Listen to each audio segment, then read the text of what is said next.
The colony station Verdant Reach had been built on the edge of Varan space, a diplomatic gesture wrapped in steel and recycled air. Humanity's first real attempt at coexistence with the Varans, a species that most galactic councils privately described as apex predators who learned to use starships. Mara Ellison had not asked for this posting. She had asked, in fact, for a quiet research station cataloging fungal spores on Kepler 7b. What she got instead was a message from the Interplanetary Diplomatic Corps that said, essentially, you are good with animals. The Varans have young. Please do not die. The Varans were feline in the broad strokes, bipedal, sleek, with retractable claws and eyes that caught light like mirrors. Their queen, Kale Vera, ruled not just the clan but the entire Varan dominion from this station during the diplomatic rotation. She was 8 feet of muscle, obsidian fur shot through with silver war markings, and a gaze that made hardened soldiers forget their own names. She had, on 3 separate occasions, made the station's commanding officer cry without saying a single word. Mara had been given one job: oversee the diplomatic nursery. For Varan cubs, offspring of lesser nobles sent as symbolic gestures of trust, were to be housed in the station's east wing. Mara was their designated soft-keeper, a human term the Varans found baffling and slightly insulting. She didn't mind. The first morning, Mara walked into the nursery and found all 4 cubs hiding behind the environmental unit, hissing. They were small, only about the size of large dogs, with oversized paws and ears that hadn't quite grown into their heads yet. Their fur was still the mottled gray of juveniles. Their names, as provided by the diplomatic dossier, were Joe, Me, New York, Day, Yi, Hai, and was these 7 cubs total, the dossier having been updated twice without anyone telling Mara. 7. There were 7 baby apex predators in a room the size of her university apartment. Okay, Mara said to no one in particular. She set down the nutrition canisters she'd been carrying. She sat on the floor. She waited.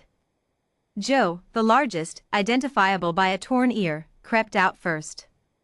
He sniffed in her direction from 4 feet away, pupils dilating and contracting rapidly. Mara didn't move. She'd worked with big cats during her xenobiology fieldwork. She knew better than to stare. She looked at the wall. She breathed slowly. Joe took 1 step. Then another. He headbutted her knee so hard she nearly toppled sideways. Within 30 seconds, all 7 cubs had piled onto her. Queen Kale Vera received the report from her attendant with an expression that did not change, because Kale Vera's expressions never changed for subordinates. The cubs have accepted the human female. Define accepted, Kale said. The attendant, to his credit, maintained eye contact. They slept on her, your dominance. All 7. For 4 hours. She missed 2 meals and did not move to disturb them. A long silence. She did not move, Kale repeated. No, your dominance. Our sensors confirmed she remained still. She appears to have fallen asleep herself. Kale looked out the viewport at the stars. This was, in Varan culture, deeply significant. A creature that allowed young to sleep upon it, unbothered, unmoving, was demonstrating a level of patience that even adult Varans rarely managed. Cubs were chaos. They bit. They clawed. They screamed at frequencies that could shatter concentration. I will observe, Kale said finally. The observation happened on the 14th day. Kale moved through the station like smoke, silently, followed by 2 of her personal guard who were wise enough to stay 10 paces back. She had not announced herself. She rarely did. She stopped at the nursery viewport. Inside, Mara Ellison was sitting cross-legged in the center of the room, a datapad balanced on her knee. She was reading aloud, some kind of human text, her voice low and rhythmic. All 7 cubs were arranged around her in varying states of collapse. High and were draped across her lap. New York was pressed against her left side, face buried in her arm. De and Yi were behind her, using her back as a wall. Me was directly in front of her, belly up, paws in the air, occasionally swatting at the datapad when it moved. Joe sat upright at her feet like a sentry, watching the door. Kale felt something shift in her chest. She recognized it distantly. It was the same feeling she got when she watched her own generals protect something they loved. That cub was guarding the human.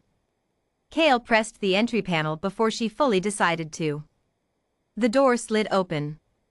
7 cubs immediately snapped awake, heads up, eyes sharp, the lethargy of sleep gone in an instant. That was predator instinct, 0 to ready in a heartbeat. They saw Kale. Every single one of them bolted toward Mara. Kale stopped walking. She had been a queen for 19 cycles. She had walked into war councils and watched generals fall silent. She had stood in the path of a charging Therak, a beast twice her size, and not stepped back. She stepped back now. Not from fear. From something more complex than fear. The cubs had flattened themselves against Mara Ellison.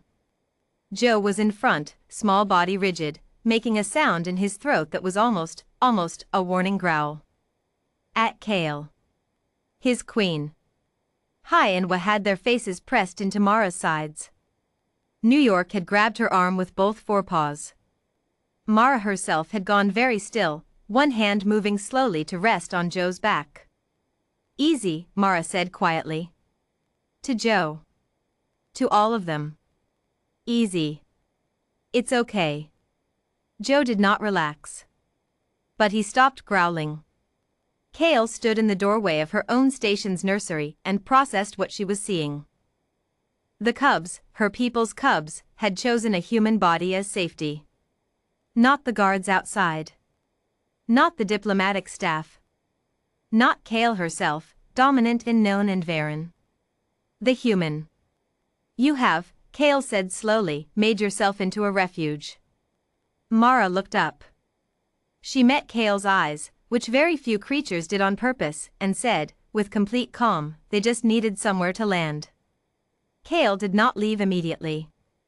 She lowered herself to the floor, a gesture that made her 2 guards outside nearly pass out from shock, and sat across from Mara Ellison while 7 cubs slowly, carefully, redistributed themselves between the 2 of them. Me ended up in Kale's lap. Kale looked at the cub with the expression of someone who had never quite been in this position but was unwilling to admit it. Mara said nothing. She was very good at saying nothing. You have no fear response, Kale said eventually. It wasn't a compliment, it was an observation, clinical and curious. I have a fear response, Mara said. I've just learned when to use it and when to put it down. Kale considered that. Our warriors train for cycles to achieve that control. I worked with traumatized animals for 6 years before this posting, Mara said. You learn fast. Fear makes things worse. You put it in a box. You deal with the creature in front of you. Kale looked at her. You considered us creatures. I considered them creatures, Mara said, nodding at the cubs. Small, scared, in an unfamiliar place, surrounded by strangers. That's not a political situation. That's just a creature that needs steadiness. She paused. I meant no disrespect. None was taken, Kale said. And then, after a moment, it is perhaps the most accurate assessment of Young that I have heard. Me batted at Kale's war markings. Kale led him. The diplomatic record of Verdant Reach noted, in dry official language, that relations between humanity and the Varen Dominion improved significantly in the 3rd month of the rotation. It did not note that Queen Kale Vera began visiting the nursery every 3rd day. It did not note that she always sat across from Mara Ellison, and that they spoke, sometimes about politics, sometimes about nothing, while cubs climbed between them like small chaotic bridges. It did not note that Joe, the cub who had growled at a queen to protect a human, eventually took to sleeping across both their laps simultaneously, deeply unbothered, while the 2 most unlikely allies in the quadrant sat in comfortable silence. Some things don't make it into official records. They don't need to. Humanity's greatest weapon, Queen Kael'Vera would later say in a closed council session, when asked why she had signed the accord, is not their ships, or their stubbornness, or even their unsettling capacity for violence. It is that they will sit still on a cold floor for 4 hours so that something small and frightened can sleep. Do not make enemies of creatures like that.